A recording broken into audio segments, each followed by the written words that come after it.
back to the White House. So far, the American public hasn't seen it. Yeah, and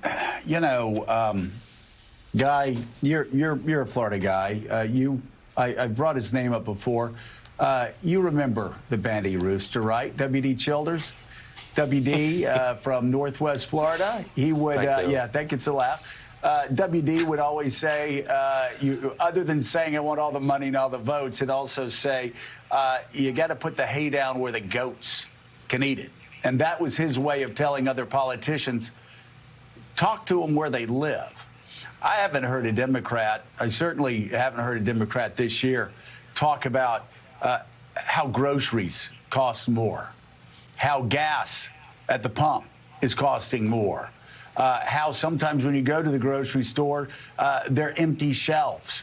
Sometimes when you go to the hardware store to get a part to fix something in your house, they're empty shelves. You take your car to get it fixed. They've got to wait a long time to get parts from here or parts from there. The supply chain is screwed up. Inflation is high. People that have family restaurants can't find people who will actually work for them. This is where Americans live. And if you address those problems, ain't nobody going to be talking about woke politics, or at least not in the number that they were talking about in Virginia. And by the way, I'm sorry, I don't mean to go on here, but it's the same thing with schools. Instead of talking about theories, talk about schools and say, you know what? We need to make your schools better. We need to pay our teachers more. We got to have higher standards. We got to make sure that your kids are better in math and better in science and are ready to go out to college or community college so they can compete in the new economy.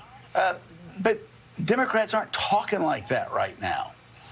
Well, I think let me just make two quick points. One, I think we have to recognize the fact that we haven't been talking about it because we have been fighting with each other on the Hill.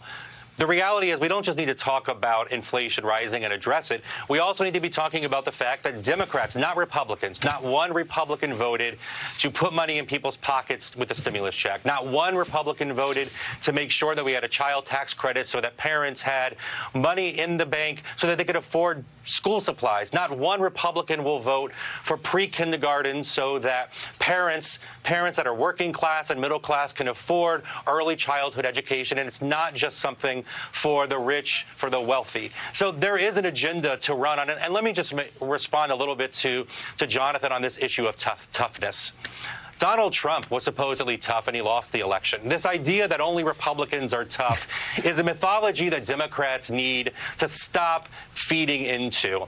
I'm glad that there are viral videos, but virality does not mean something is effective. Cat videos are viral videos. It doesn't mean it changes people's perspectives on cats. So let's just stop with this idea that being tough is the thing that's going to make the difference and communicating toughness. Here's what makes a difference to the American people. Are Democrats fighting for them? Are they opposing Republicans when Republicans want to give tax breaks to the rich?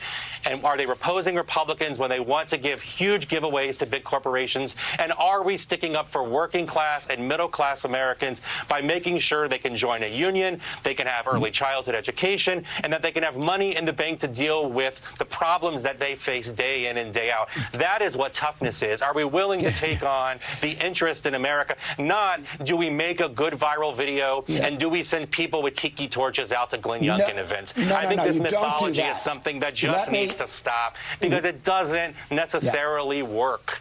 So you're sort of misrepresenting my position, Guy, with all due respect. Pressuring Joe Manchin when he goes out in public is just stupid. That's not what I'm talking about when I'm talking about toughness. You're talking about videos. You're talking about online viral videos. I'm not just talking about videos. That is not what makes politics work. All right, first of all, it's all online now. Hey, hold on a second. Hold on a second, guys. Hold on. Let Jonathan respond because I agree with Jonathan. This isn't about cat videos. This is about Democrats being so weak that they let Republicans lie about them and frame the terms of a campaign. That is how campaigns are won and lost. And I've run against Democrats. And I can tell you, it's easy picking. They're too weak, Guy. They're too weak. Jonathan, Now I've cleared it for you. You can talk. Now I'm going to have to give Guy the last word. Go ahead, Jonathan. You've got to do, Guy, you have to do both. You can't say we're not going to play, you know, on Facebook, you know, which is where campaigns in other countries, very negative campaigns often, they play out in these viral videos. So don't trivialize viral videos. But you got to bring it, the fight, to the midterms. And right now, Democrats aren't fighting. So Biden needs to act a little more like Harry Truman, maybe, and battle his way back and mobilize some of the resentments that are on the Democratic side, not just talk up the accomplishments. That's necessary, not sufficient. You have to do both. And just very quickly, the Democratic National Committee, I think, is falling down on this job. Just to go back to Roosevelt for 1 second. So remember Hoovervilles? Those were those shanties in the 1930s right. that they really used against Herbert Hoover. That was invented by the Democratic National Committee. And they got up every day trying to figure out how to stigmatize Herbert Hoover. The DNC today should turn Mitch McConnell, who's extraordinarily unpopular, and other Republicans into cartoon villains. The Democrats would be a lot better off. Guy, final word. Look, I don't think there's any question that we've spent 3 months with Democrats fighting Democrats, that fundamentally that is a losing proposition, that we need to pass both of these bills, and then we need to spend the next year drawing a sharp contrast between what Democrats will deliver and what Republicans will deliver. Ultimately, that is the only way that we will have a shot in this election. Politics is about addition. It's about how do we build the biggest coalition possible and how do we deliver for the American people. And if we can't make the case after passing 4 historic pieces of legislation, then we don't deserve to be in politics. We don't deserve to have the majorities that we have.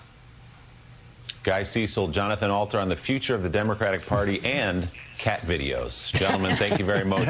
Great to see you both. Professor Greer, actually, I want to give you the last word on this. You've been listening to this debate back and forth. Where do you come down on this? What should be the strategy, the focus, and the tone of Democratic politics heading into the midterms? Well, I mean, quite honestly, Jonathan, I'd much prefer Joe Biden be a little bit more like LBJ, my favorite president, and really get his caucus together since he has limited time with the unified government and such a slim majority.